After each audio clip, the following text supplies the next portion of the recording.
Αποφασίσαμε να επισκεφθούμε την Λαπαλόμα, μια μικρή παραθαλάσσια πόλη στο ανατολικό τμήμα της Ουρουάης, 240 χιλιόμετρα από την πόλη του Μοντεβιδέο. Να πούμε ότι ο μόνιμος πληθυσμός είναι 5.000 κάτοικοι, αλλά κατά τους καλοκαιρινούς μήνες, καθώς είναι ιδιαίτερα δημοφιλής προορισμός, αυτός ο αριθμός μπορεί να φτάσει τις 30.000. Πίσω μας έχουμε το κέντρο της πόλης Λαπαλόμα. Εδώ έχουμε ένα skate park συγκεκριμένα και αν συνεχίσουμε κατά μήκος αυτού του δρόμου θα συναντήσουμε όλα τα βασικά γνωστά εστιατόρια, μπαρ, σούπερ μάρκετ κλπ. Της πόλης. Εδώ έχουμε τον φάρο, βρισκόμαστε πολύ κοντά στην παραλία, θα περπατήσουμε τώρα μέχρι εκεί. Έχουμε και τα γράμματα Λαπαλόμα, το λετρέρο όπως το λένε εδώ, την επιγραφή της πόλης με τα γράμματα της πόλης. Έχουμε αρκετές παραλίες κατά μήκος της ακτής εδώ, στην Λαπαλόμα. Η μία που βρίσκεται ακριβώς μπροστά μας που θα φτάσουμε σε λίγο λέγεται Πλάσα Λας Ρόκας, δηλαδή η βράχη, ας πούμε, γιατί όντως έχει πολλούς βράχους. Μέσα εδώ δεν ενδείκνυται για μπάνιο η συγκεκριμένη παραλία. Έχουμε μια άλλη λίγο παρακάτω στο δεξί μας χέρι που λέγεται La Balconada, Πλάσα La Balconada. Και αν συνεχίσουμε να περπατάμε θα συναντήσουμε άλλες παραλίες, τις οποίες φυσικά θα επισκεφθούμε σε λίγο και θα τις δείξουμε και σε εσάς. Κατεβήκαμε στην παραλία και βλέπουμε τα άγρια κύματα να πέφτουν πάνω στους βράχους. Γι' αυτό ονομάζεται και Ρότσα. Ρόκας. Ρόκας. Τι Ρότσας, τι Ρόκας. Είναι ένα πολύ ιδιαίτερο τοπίο με τους βράχους. Δεν έχω ξαναδεί κάτι παρόμοιο με αυτό. Είναι στρατηγικά τοποθετημένοι φαίνεται. Για να μην μπορέσει κανείς να έρθει, εννοείς με το σκάφος του, αυτό εννοείς έτσι? Ναι, για να μην μπορέσει κανείς να μπει για κολύμπη. Η συγκεκριμένη παραλία εκτός από άμμο έχει πάρα πολλά κοχύλια. Περπατάμε και τα ακούμε να σπάνε κάτω από τα πόδια μας. Είναι πραγματικά γεμάτη. Σε μερικά σημεία δεν βλέπεις την άμμο. Έχει καλυφθεί από κοχύλια. Αυτή είναι η παραλία του Φάρου. Βλέπουμε ότι τα κύματα είναι πραγματικά τεράστια, πολύ ορμητικό το νερό εδώ. Φυσικά δεν είναι κατάλληλη για μπάνιο η συγκεκριμένη παραλία. Είναι μάλλον η πιο ακατάλληλη από όλες που υπάρχουν. Και τώρα απομακρυνόμαστε από την παραλία Ελφάρο, την παραλία του Φάρου. Βλέπουμε και τον Φάρο, έναν τεράστιο άσπρο φάρο δίπλα μας. Να πούμε ότι ανήκει στον στρατό το συγκεκριμένο μέρος, ο φάρος, και βλέπουμε ότι δεν μπορείς να μπεις καθημερινά.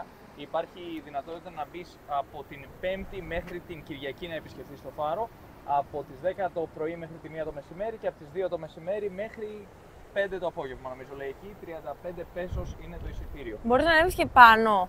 Λογικά ναι. Ωραία. Βλέπουμε ότι το χωριό είναι αρκετά ήσυχο αυτή την περίοδο. Δεν έχει πολύ κόσμο, βέβαια είναι και μεσημέρι τώρα. Αλλά μου αρέσει που είναι γεμάτο με σπιτάκια, τα οποία δεν είναι πολύ ψηλά.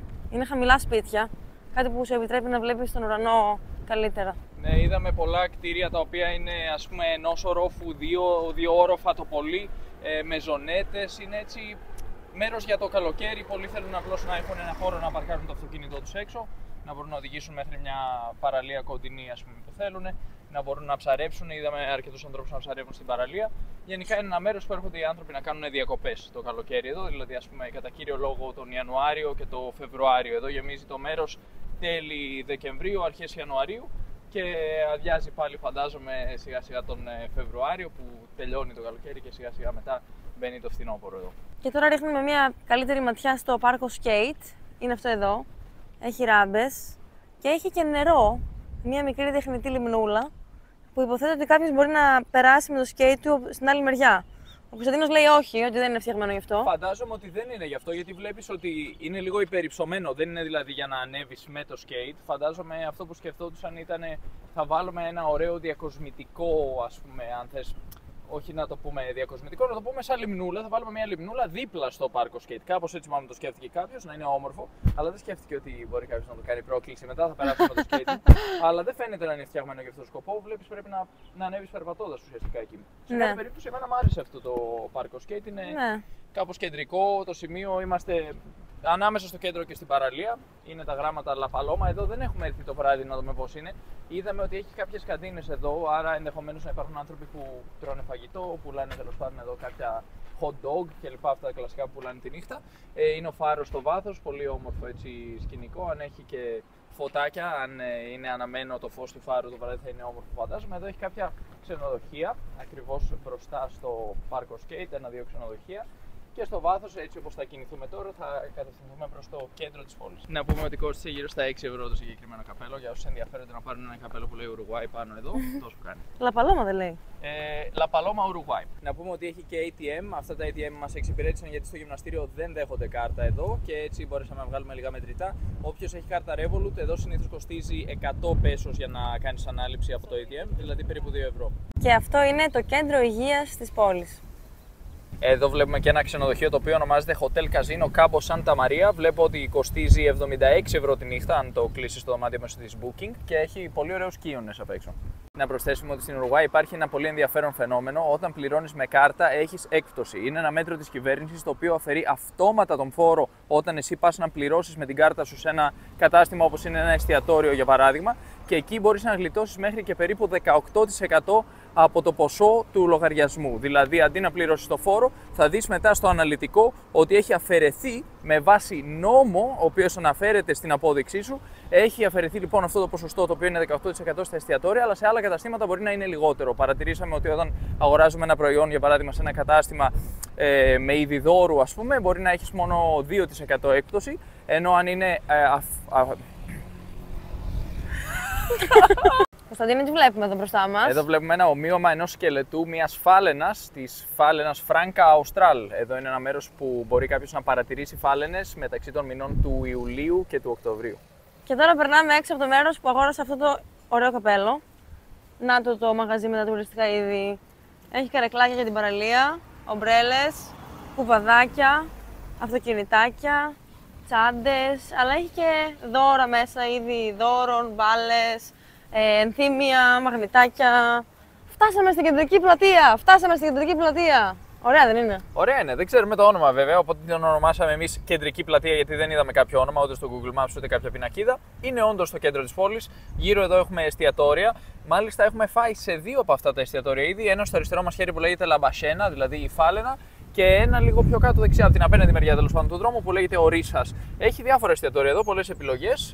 Εντάξει, όχι και πάρα πολλές, αλλά έχει κάμια 4-5 επιλογές που έχει να φας το βράδυ που έχει κόσμο αυτή τη στιγμή. Γιατί ακόμα δεν έχει γεμίσει από το καλοκαίρι με κόσμο. Φαντάζομαι μετά θα έχει περισσότερες επιλογές αργότερα μέσα στο καλοκαίρι. Εδώ βλέπουμε όμορφα λουλουδάκια, ροζ, κίτρινα, μοβ. Έχει θάμνους και μία άγκυρα στο κέντρο της πλατείας. Και γύρω-γύρω έχει φοίνικες. Τελικά εντοπίσαμε και άλλα καταστήματα που πουλάνε τουριστικά είδη. Όχι μόνο τουριστικά είδη, εδώ βλέπουμε ρούχα, παντόφλες, μπάλες. Και ακριβώς δίπλα υπάρχει άλλο ένα κατάστημα που πουλάει καρέκλες, ομπρέλες και αθλητικά ρούχα νομίζω επίσης έχει και παπούτσια. Υπάρχουν ανοιχτά καταστήματα λοιπόν, δεν είναι μόνο το μαγαζάκι που βρήκα εγώ για να αγοράσω το καπέλο μου. Έχει κι άλλα. Έχει και κοσμητικά χώρου, ρούχα. Μικρά ρούχα. Ωραία πράγματα. Να τα. Να τη η αγορά της La Paloma. Την βρήκαμε. Έχει και βιβλία. Σάντουιτς. Ρακέτες. Παντελόνια. Και τρελαμπαλίτσες. Μόλις συναντήσαμε και το πιο ψηλό κτίριο στην La Paloma. Να το, είναι και το μοναδικό ψηλό κτίριο στη La Paloma. Κατά τη γνώμη μου, λίγο άσχημο, δεν ταιριάζει πολύ με το ύφος της περιοχής. Πολύ άσχημο. Ναι, είναι λίγο άσχημο. Παράλληλα, να πούμε ότι έκανα λάθος προηγουμένως. Σε αυτό το εστιατόριο έχουμε φάει, στο Arrecife, όχι στην Λαμπασένα. Αν και μπορεί να φάμε κιόλας και στην Λαμπασένα, να δούμε πώς είναι. Αυτό ήταν πολύ καλό, έχει πολύ ωραίο κρέας στα κάρβουνα. Και τα βλέπεις κιόλας να ψήνονται εκεί, είναι ωραίο το ύφος τέλος πάντων και το ντεκόρ του μαγαζιού και νόστιμο φαγητό. Απλά δεν έχει μουσική το συγκεκριμένο μαγαζί, κάτι το οποίο είναι λίγο ενοχλητικό. Εμένα μου αρέσει να έχει και μουσική και να μην ακούς τους διπλανούς να μιλάνε πολύ δυνατά και τα μαχαιροπύρνα να κάνουν έτσι και τσίκι στα πιάτα. Ναι. Προτιμάω έτσι κάτι πιο ζωντανό. Να πούμε επίσης ότι έχουμε συναντήσει ένα ενδιαφέρον στυλ εδώ με τις σκεπές. Βλέπουμε αρκετά συχνά σκεπές οι οποίες φαίνονται σαν αυτήν εδώ. Δηλαδή ένα ιδιαίτερο στυλ ψάθας, νομίζω, αυτό πάνω στην σκεπή. Και πολύ ιδιαίτερα τριγωνικά σχήματα έχουμε δει σε πολλές σκεπές εδώ στην παραλία κοντά ιδίως, αλλά και μες στην πόλη. Στο εστιατόριο, ας πούμε, το Arrecife απέναντι θα δεις ότι έχουμε παραπλήσια σκεπή, ενώ εμείς στην Ελλάδα συνήθως έχουμε κεραμίδια. Και εδώ βλέπουμε φυσικά σκεπές με κεραμίδια, αλλά εδώ σε αυτή την περιοχή είδαμε πάρα πολλές με ψάθα. Αυτό είναι εστιατόρια. Ναι, μάλιστα εδώ φάγαμε αριστερά χθες το βράδυ στο Ρίσας. Χθες το βράδυ φάγαμε σπίτι. Χθες φάγαμε σπίτι. Προχθές, ναι. Και αυτό είναι ένα μαγαζί με κούπες, μάτε, πουκάμισα, ακριβώς δίπλα το εστιατόριο Τσελάτο. Εστιατόριο βασικά είναι, όχι, για παγωτό. Για παγωτό, ναι. Μπορεί να είναι και εστιατόριο, δεν είμαι σίγουρη. Δεν είμαι σίγουρος. Ναι. Πάντως είναι χαλαρωτικό μέρος. Ναι, με μουσική. αυτό μου άρεσε το ρίσας. Χθες που καθίσαμε, προχθές μάλλον, ήταν και μια γατούλα που ήρθε και μας έκανε παρέα. Είναι του μαγαζιού μάλλον. Ωραίο ήταν αυτό. Αυτό σπίτι είναι. Ναι, φαίνεται να είναι ένα σπίτι στο κλασικό τέλος πάντων στυλ της περιοχής. Στο ισόγειο, δεν έχει ορόφους, έχει αυλή, έχει ωραίο γρασίδι, έχει φυτά. Έχουμε δει αρκετά προσεγμένους κήπους εδώ. Οι άνθρωποι τα φροντίζουν πολύ τα φυτά, φυτεύουν ορτανσίες, παρατήρησα, διάφορα ενεργητικά. Βλέπουμε διπλαδένια πίσω. Έχει πολλά φυτά τέλος πάντων, το οποίο δίνει ένα πολύ ωραίο ύφος εδώ στο μέρος, γιατί είμαστε και κοντά στην παραλία, αλλά ταυτόχρονα υπάρχει πυκνή βλάστηση. Πολύ ευχάριστο. Μου αρέσει πολύ αυτό όταν έχεις συνδυασμό έτσι, πυκνής βλάστησης, ηλιοφάνειας, παραλίας. Αισθάνεσαι έτσι ένα ενδιαφέρον συνδυασμό όταν έχεις αυτά τα στοιχεία της φύσης μαζί. Η ηλιοφάνεια δεν νομίζω ότι είναι πάντα. Εμείς την πετύχαμε. Άλλο ένα πολύ όμορφο σπιτάκι. Με τη σκεπή που λέγαμε προηγουμένως. Φτάσαμε στην Πλάσα Bahia Grande, παραλία Bahia Grande και φυσάει πολύ σήμερα. Όντως, σημαίνει μεγάλος κόλπος Bahia Grande, ενώ πιο πίσω έχουμε μια άλλη παραλία που λέγεται Bahia Chica, δηλαδή ο μικρός κόλπος. Και οι δύο κόλποι βέβαια βλέπουν ακριβώς απέναντι στο ίδιο νησάκι που ονομάζεται Isla Latuna, που σημαίνει το νησάκι ο τόνος. Αυτό εκεί έτσι, είναι αρκετά κοντά. Ένα μικρό νησάκι, είναι πάρα πολύ μικρό και πολύ κοντά στην ακτή. Και γλάρι.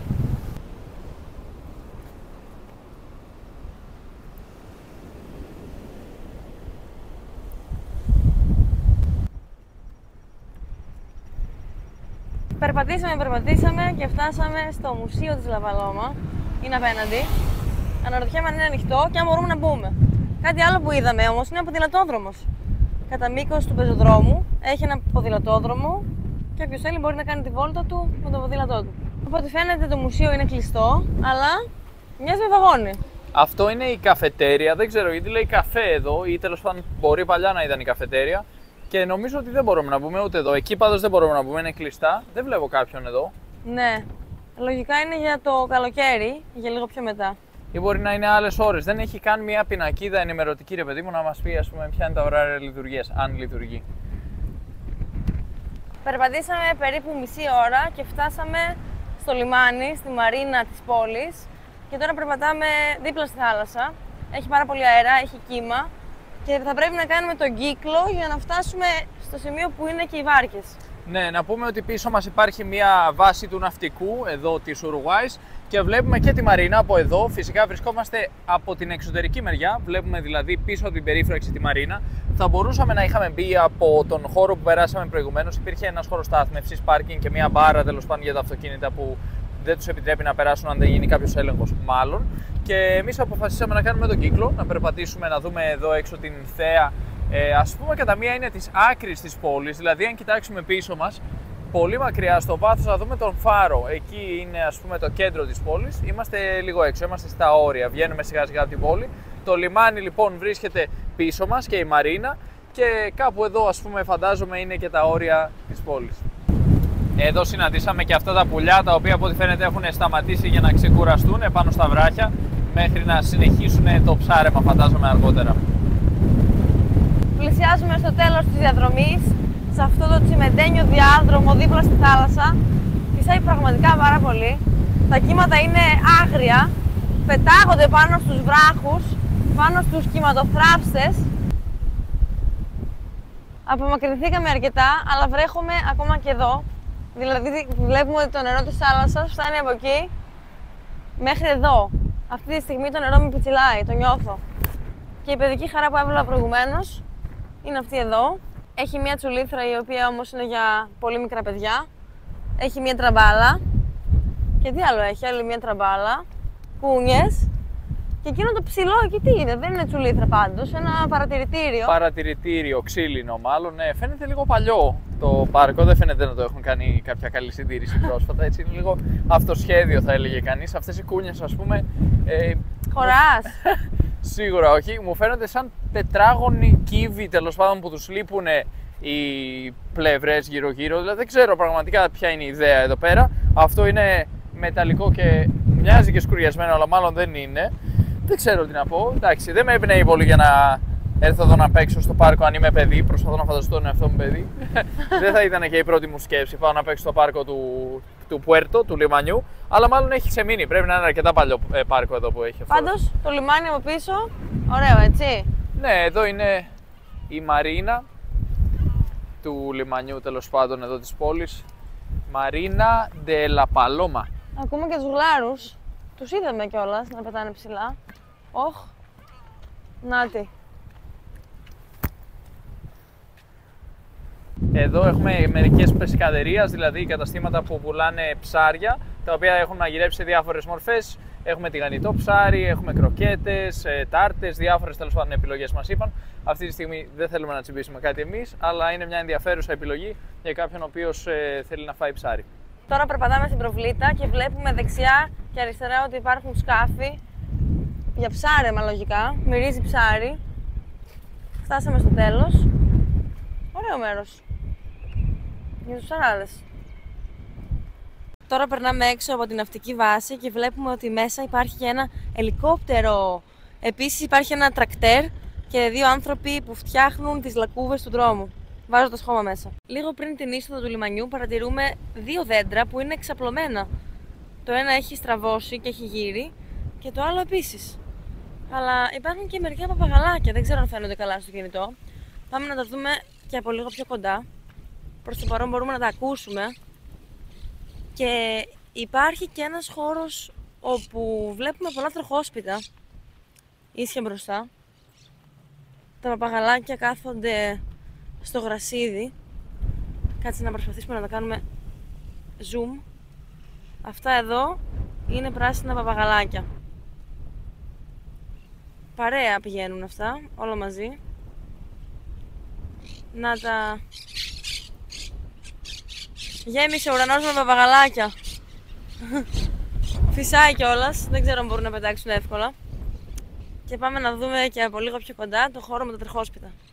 Εδώ βλέπουμε ότι έχουν σταθμεύσει πολλά τροχόσπιτα, τα οποία μάλλον είναι από ανθρώπους που κατασκηνώνουν εδώ, έρχονται εδώ και μένουν για λίγες μέρες στην άκρη της πόλης ουσιαστικά. Επιτρέπεται. Φαντάζομαι ότι εδώ είναι νόμιμο, γι' αυτό είναι γεμάτο με αυτά τα τροχόσπιτα. Προηγουμένως είδα και μια πινακίδα που έλεγε κάτι σχετικά με χημικές τουαλέτες. Εδώ βλέπουμε άλλη μια όμορφη παιδική χαρά πάνω στα γρασίδια. Βέβαια τα παιχνίδια είναι λίγο αραιά μεταξύ τους. Επίσης εδώ μπορείς να βάλεις το κεφάλι σου και να μοιάζεις με γοργόνα. Εμείς θα βγάλουμε μια φωτογραφία εδώ. Έχει δηλαδή μια γοργόνα και στη θέση του κεφαλιού κενό, ώστε να βάλεις το κεφάλι σου. Κούνιες, τραμπάλες, λάστιχα. Ωραίο μέρος, πιο πολύ για κυνηγητό και κρυφτό. Θα με ενέπνεε εμένα προσωπικά.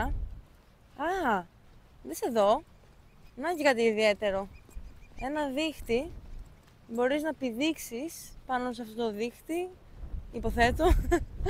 Α, τώρα γίνεται όλο και καλύτερο. Διασκεδαστικό φαίνεται αυτό το παιχνίδι. Βλέπουμε και μερικούς κυλίνδρους. Ομπρέλες. Αυτή η πολύ δημιουργική κούνια. Ωραία κι αυτή. Μοιάζει με καραβάκι. Η μία με καραβάκι και η άλλη με αεροπλανάκι. Και εδώ στο κέντρο του πάρκου υπάρχει άλλη μια πολύ ιδιαίτερη κούνια. Στρογγυλή. Με αλυσίδες. Ωραίο παρκάκι. Καλό δεν είναι? Ωραίο είναι, ναι, πολύ καλό, ευχάριστο. Ένα τραπεζάκι ξύλινο με 5 ξύλινες καρέκλες από κορμούς δέντρων που τις έχουν βάψει. Εδώ παρατηρούμε μερικά φυτά. Μάλιστα, μας έκανε εντύπωση το συγκεκριμένο φυτό που βλέπουμε μπροστά μας, το οποίο φαίνεται να είναι κάπως μαλλιαρό, ας πούμε. Πρέπει να είναι κάτι σαν πευκοβελώνες αυτά τώρα που βλέπουμε στο δέντρο πάνω. Απλώς κρέμονται έτσι ίσια κάθετα προς τα κάτω και φαίνονται λίγο σαν μαλλιά. Πηγαίνοντας, παρατηρούμε ένα εντυπωσιακό σπίτι, μια σπιταρόνα. Πώς σου φαίνεται αυτό το σπίτι? Είναι πλήρως αυτοσχέδιο το συγκεκριμένο σπίτι. Μου κάνει εντύπωση πως έχει μείνει όρθιο. Μου φαίνεται σαν να έχει γύρει λίγο. Δεν ξέρω, φαίνεται κάποιος να έχει χρησιμοποιήσει πάρα πολλά υλικά για να μοντάρει τέλος πάντων διάφορα τμήματα του σπιτιού. Και ναι, δεν ξέρω, μου κάνει εντύπωση πως υπάρχει εδώ. Μου φαίνεται πολύ αυθαίρετο το σπίτι, αλλά έχει πλάκα. Το ζήλεψα. Και τώρα φτάσαμε σε ένα γήπεδο ποδοσφαίρου πάρα πολύ μεγάλο. Ναι, για την ακρίβεια είναι το δημοτικό στάδιο του Πάρκε Ανδρεσίτο, δηλαδή του πάρκου Ανδρεσίτο. Από ό,τι φαίνεται αυτός ο μεγάλος χώρος στον οποίο βρισκόμαστε είναι το πάρκο Ανδρεσίτο. Εδώ μέσα μπορείς να έρθεις να παίξεις ποδόσφαιρο και φυσικά υπάρχει και το γήπεδο του Στίβου, ας πούμε, γύρω-γύρω για να τρέξεις αν θέλεις, περιμετρικά του γηπέδου ποδοσφαίρου, που βλέπουμε ότι είναι με χώμα, δεν έχει δηλαδή ταρτάνι ή κάτι τέτοιο, είναι λίγο πιο φυσικό. Και πίσω πάρα πολλά δέντρα. Χώμα, η φύση σε όλο της το μεγαλείο. Αναρωτιόμαστε τι είναι αυτό, αλλά μάλλον έρχεται από το δέντρο. Μάλλον πέφτει κάτω. Τι είναι ρετσίνη, δεν ξέρω. Άλλο ένα όμορφο γήπεδο δίπλα στο άλλο. Αυτό έχει μπασκέτες, έχει και τέρματα και έχει και παιδιά που παίζουν. Από ό,τι βλέπω έχει κι άλλο ένα πάρκο, γήπεδο, λίγο πιο πέρα, για να δούμε τι άλλο έχει. Πάντως είναι υπέροχο αυτό το μέρος, μου αρέσει πάρα πολύ η πόλη, Λαπαλώμα, που συνδυάζει νερό, συνδυάζει φύση, συνδυάζει ησυχία και φασαρία όχι, δεν συνδυάζει, αλλά εντάξει, τι να κάνουμε. Πάντα όταν έχουμε κάτι μπορεί να λείπει κάτι άλλο, άλλα θετικά έχει η πόλη, άλλα το χωριό. Φτάσαμε λοιπόν και στο τρίτο γήπεδο που είναι τένις. Υπάρχουν άνθρωποι μέσα που παίζουν τένις, δεν φαίνονται καλά. Αλλά έχει και κερκίδες εδώ έξω, σε διάφορα χρώματα. Και μέσα ο κόσμος παίζει τένις. Πάρα πολύ ωραία. Κάτι άλλο που υπάρχει σε αυτό το πάρκο είναι αυτά τα πλαίσια μπλε με κόκκινο, τα οποία δεν ξέρουμε σε τι χρησιμεύουν, αλλά... Φαντάζομαι ότι είναι διάδρομοι για γκολφ, mini γκολφ, κάπως έτσι, γιατί βλέπω είναι και αριθμημένα, εδώ έχουμε το 8 και έχουμε το 11 και μάλλον κάποιος έρχεται και προσπαθεί να βάλει την μπάλα εδώ, φαντάζομαι είναι η τρύπα που έχει γεμίσει με φύλλα. Λες, είναι γκολφ. Ναι, λογικά είναι για γκολφ. Το γκολφ δεν θέλει γρασίδι. Εντάξει, δεν χρειάζεται απαραίτητα. Βλέπουμε ένα πολύ ιδιαίτερο κλαδί, το οποίο έχει γύρει και κρέμεται προς τα κάτω. Μοιάζει με φωλιά. Είναι σαν ένα συνονθήλευμα από φυτά, κλαδιά, φύλλα, όλα μαζεμένα, τα οποία νομίζω στηρίζονται λίγο και σε αυτό το καλώδιο. Και εδώ η πυροσβεστική. Βλέπουμε οχήματα πυροσβεστικής, κόκκινα φορτηγά, δίπλα στο δάσος. Στρατηγικά τοποθετημένα, έτοιμα να επέμβουν. Α, είναι και ο άνθρωπος. Είναι και ο άνθρωπος. Είναι και ο άνθρωπος. Τώρα το πρόσεξα. Έχει δύο μάτια, βλέπεις. Ναι. Και έχουν βάλει και δύο κλαδιά για χέρια. Αλλά είναι φτιαγμένο από μπουκάλια, αν κατάλαβα καλά.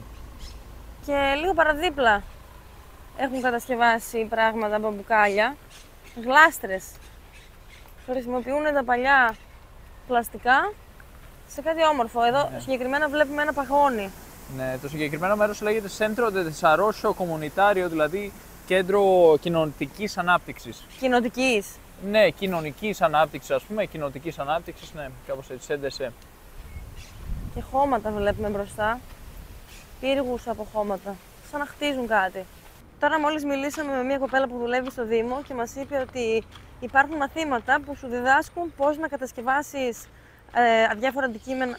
Τώρα μιλήσαμε με μια κοπέλα που δουλεύει στο Δήμο και μας ενημέρωσε ότι υπάρχουν μαθήματα που σου διδάσκουν πώς να δημιουργήσεις πράγματα από πλαστικό, διάφορες καλλιτεχνίες. Είπε κιόλας ότι κάθε χρόνο υπάρχουν διαφορετικές δραστηριότητες, μπορεί να διδάσκουν, ας πούμε, κομμωτική. Ναι, εκπαιδευτικά προγράμματα δηλαδή εκεί σε αυτό το Centro de Desarrollo Comunitario. Τέλος πάντων, εδώ έχουμε και μια ψισταριά δημόσια. Κάποιοι έχουν βάλει κάρβουνα ήδη να ανάψουν εδώ, κάρβουνα να ψήσουν μάλλον. Πολύ ωραίο αυτό που υπάρχουν έτσι δημόσια μέρη, δημόσιοι χώροι που μπορείς να χρησιμοποιήσεις για να ψήσεις αν θέλεις. Εδώ στην Ουρουγουάη έχουν παράδοση φυσικά με αυτό το ζήτημα. Ασάδο. Ναι, δωρεάν barbecue, μπορείς να έρθεις να απολαύσεις τη φύση με τους φίλους σου. Εδώ βλέπουμε έχουν ανάψει τη φωτιά. Πίσω βλέπουμε πάρα πολλά δέντρα. Σαν δάσος μοιάζει, μυρίζει κιόλας το κάρβουνο. Αυτός είναι ο σταθμός, έτσι. Ναι, είναι ο σταθμός των λεωφορείων. Από εδώ θα πρέπει να πάρουμε το λεωφορείο μας αύριο το πρωί για να φύγουμε να πάμε στο Κάμπο Πολόνιο. Από ό,τι φαίνεται προηγουμένως είχαμε μπει από την πίσω μεριά του πάρκου και τώρα φτάσαμε στην μπροστινή μεριά. Βλέπουμε μια πινακίδα που λέει Πάρκε Ανδρεσίτο και πιο πίσω μια παιδική χαρά φτιαγμένη από ξύλο. Κούνιες, τσουλήθρα και μερικά όργανα γυμναστικής που δεν είναι από ξύλο, σε πράσινο χρώμα. Ωραία. Εδώ βλέπουμε ότι θα έχει παζάρι, έτσι, πανηγύρι. Κάθε Σάββατο, λέει, από τις 10 το πρωί στις 2 το μεσημέρι, έχει όντως παζάρι εδώ. Πηγαίνουμε στην παραλία που βρίσκεται πιο κοντά στο σπίτι μας, πάρα πολύ κοντά στο σπίτι μας, περίπου 3 λεπτά περπάτημα. 3 λεπτά περπάτημα, λέγεται La Balconada. Φτάνουμε τώρα, μόλις φτάσαμε, περπατάμε στην παραλία τώρα. Έχει πέσει και λίγο η θερμοκρασία γιατί είναι απόγευμα, 2 ήλιος όπου να είναι.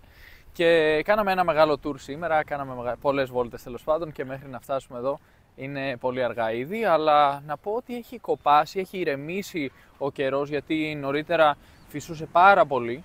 Το πρωί μέχρι και το μεσημέρι φυσούσε πάρα πολύ και τώρα είναι πολύ ήρεμη και γαλήνια η θάλασσα. Το βράδυ έχει κρύο, τη μέρα έχει ζέστη. Και μας είπαν ότι το καλοκαίρι της Ουρουγουάης είναι κάπως έτσι. Δηλαδή δεν θα δεις ποτέ θερμοκρασίες άνω των 35. Μέχρι 30 ναι. Είναι το μεγαλύτερο που θα φτάσει. Να πούμε ότι συναντήσαμε και αυτό το φαινόμενο εδώ, το οποίο δεν καταλαβαίνουμε ακριβώς γιατί συμβαίνει. Έχουμε λοιπόν αυτά τα περιβλήματα. Περιβλήματα, δεν ξέρω τι είναι. Πραγματικά είναι σαν πλαστικό. Αλλά δεν είναι πλαστικό. Ναι, δεν ξέρω τι είναι. Μαζεύονται εδώ στην άμμο και διαλύονται. Αν τα πατήσεις, διαλύονται κατευθείαν. Για πάτα τα. Ναι. Η παραλία αυτή είναι τεράστια. Έχει πύργο του Ναυαγοσώστη, μερικά σπιτάκια πάνω στην άμμο, ακριβώς εκεί που σκάει το κύμα που λέει ο λόγος. Και μ' αρέσει.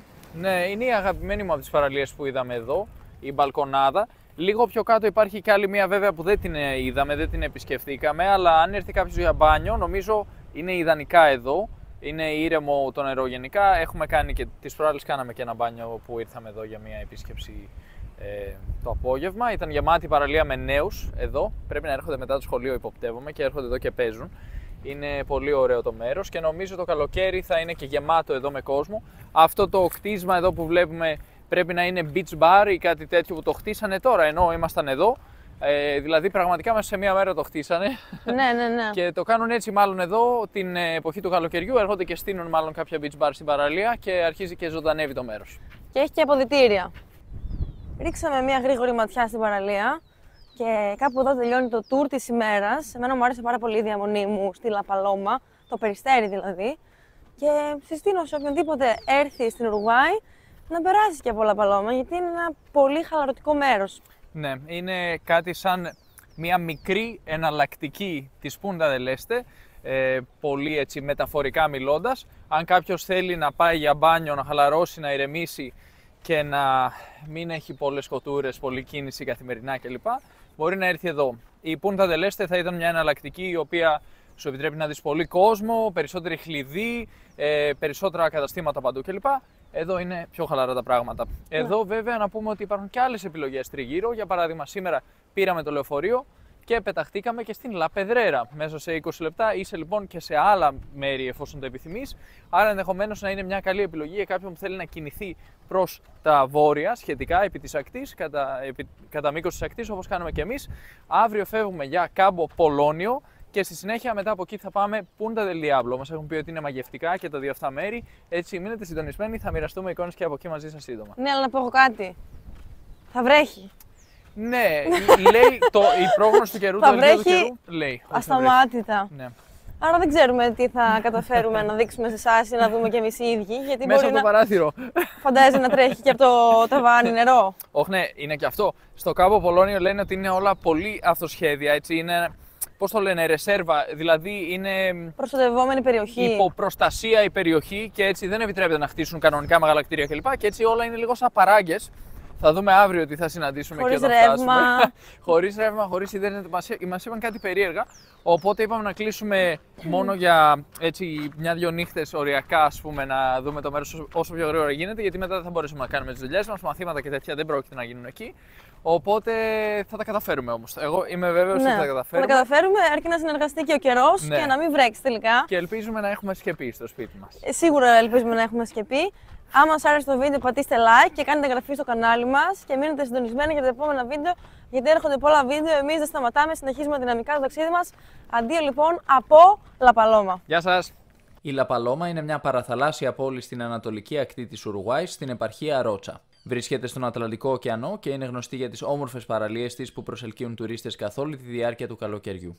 Η La Paloma είναι δημοφιλής για τις παραλίες της, όπως η Πλάσα La Balconada και η Πλάσα El Cabito, που είναι ιδανικές για κολύμβηση, σέρφινγκ και ηλιοθεραπεία. Επίσης, η πόλη φιλοξενεί διάφορα φεστιβάλ και πολιτιστικές εκδηλώσεις, προσφέροντας μια ζωντανή ατμόσφαιρα για τους επισκέπτες. Ένα από τα κύρια αξιοθέατα είναι ο Φάρος, που προσφέρει πανοραμική θέα στον ωκεανό και την πόλη. Επιπλέον, η περιοχή είναι γνωστή για την πλούσια βιοποικιλότητά της, καθιστώντας την ιδανική για παρατήρηση πουλιών και οικοτουρισμό. Η κεντρική πλατεία στη La Paloma είναι η καρδιά της πόλης και σημείο συνάντησης για ντόπιους και επισκέπτες. Γύρω από την πλατεία εκτείνεται ένα όμορφο μπουλεβάρτ με πολλά δέντρα, ιδανικό για χαλαρούς περιπάτους. Η πλατεία έχει μια ζεστή και φιλόξενη αίσθηση με παγκάκια και χώρους πρασίνου όπου οι επισκέπτες μπορούν να χαλαρώσουν. Κατά μήκος αυτής της οδού υπάρχουν πολλά καταστήματα, καφέ, ζαχαροπλαστεία και μαγαζιά που πουλάνε αναμνηστικά είδη και χειροτεχνίες. Το ηλιοβασίλεμα στις παραλίες και η χαλαρωτική ατμόσφαιρα κάνουν τη La Paloma έναν προορισμό που μένει αξέχαστος.